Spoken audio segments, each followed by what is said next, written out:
What's going on, beautiful people? Welcome back to week 7 of community permaculture. This week we're talking about dry lands. How do we deal with deserts? How do we combine some of the concerns we saw last week in dealing with water and the week before that in dealing with soils? And basically, how do we get soils wet in areas where it doesn't rain a lot, wet enough to sustain microbial life and thus plant life and thus animal life? The first two videos are videos that the founder of permaculture, or one of the founders of the permaculture concept, has modernly formulated, Bill Mollison, with him talking about a couple different examples of dryland permaculture, including one being the very exciting swales in New Mexico, which were placed there about 100 years ago and entirely neglected, but have remained productive ecosystems and have been boosted in their productivity by the simple enactment of certain earthworks. So they made certain earth structures that held enough water behind them to spread it out, slow it down, that they started a feedback loop, a biological feedback loop, where life could make the conditions for more life. There's another example in there, I believe, that's pretty cool regarding desert gardening, where they're using little plants to create shades for their baby trees, which I thought was something cool. I'd like to try that myself.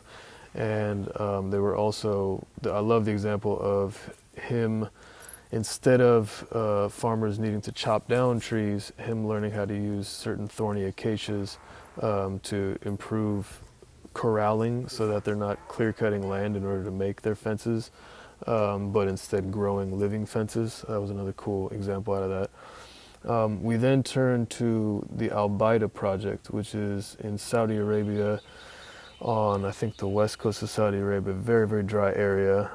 They wanted to do a pilot project to show how, again, earthworks can slow and spread rainwater sufficiently to regenerate and rehydrate otherwise totally desiccated lands.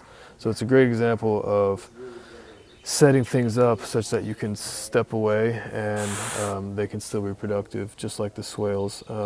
There is quite a bit of input that goes into this example, but it's such a great thing to be able to do. What a power that we have to turn the deserts green.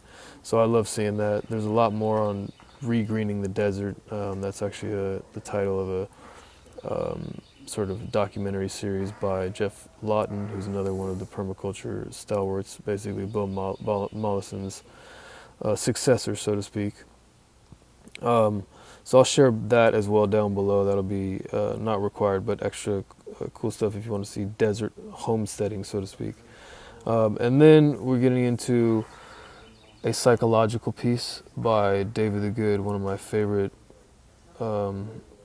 thinkers and philosopher jesters of permaculture.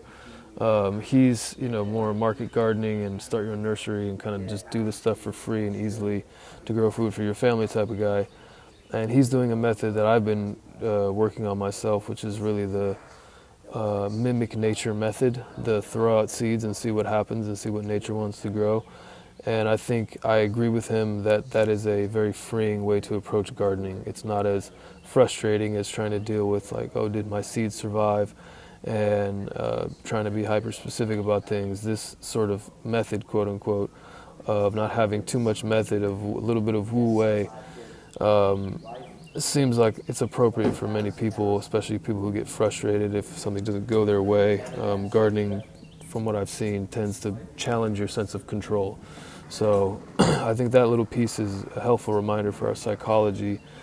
And then I wanted to share another piece that is going to point towards where we're going to end this course, some of the bigger picture considerations that we're going to be dealing with. Vandana Shiva is one of the premier thinkers in food sovereignty and in food forestry, and in the non-opposition between the civilizational and the ecological.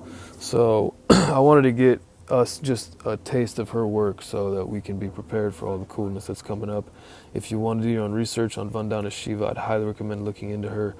She's got a lot of stuff on GMOs in India and issues around those. She's got a lot of stuff on seed saving and general food sovereignty, as well as the importance of agroforestry.